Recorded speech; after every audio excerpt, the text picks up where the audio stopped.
So 2026 Formula One cars, and four things are going to determine how good these cars are. And the fifth one could be the one that decides the world championship. Firstly, everyone's talking about the power units. Who's going to get it right? Did Mercedes get it right with the increasing of compression ratio when the car's under temperature? Now, the one thing is we're talking power and we're talking engine, but how often, all of us, we've watched the racing. It's the car with the fastest time in the speed trap is not the car that wins the race at the end.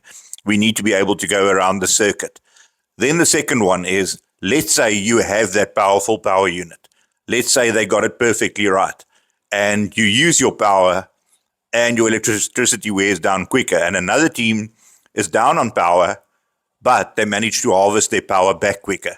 So now we already have two things to look out for. Who's got the most power, but who can have useful power for most of the way around the lap? It's no use you've got a strong car for one straight. You need to be able to maintain your power around the entire lap. Third one of the most important ones and still completely underrated by most people. These cars are still 25 to 20 kilograms overweight. For every 10 kilograms of weight, there's 0.3 of lap time to be found. So we've got a second to find in the weight of the car. So while guys are looking at power units and they are looking at finding tenths and looking at finding hundreds, and they're talking about 0.3 in the Mercedes engine, there's still a second to be found in the actual weight of the car. That's simple enough. The fourth one, active aero. No one is talking about the aerodynamics of the new cars. We know Adrian Newey is a master.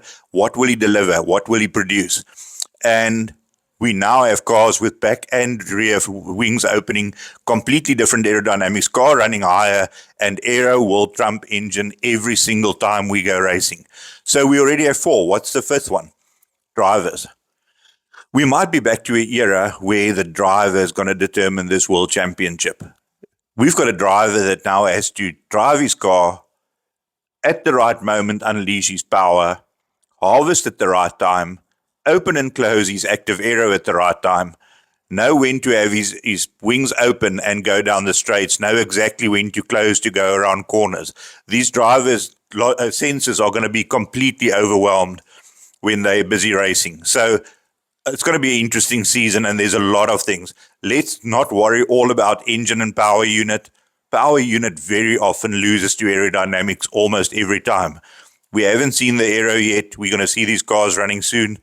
Tell me what you guys think. Which of those four or five things will determine this championship?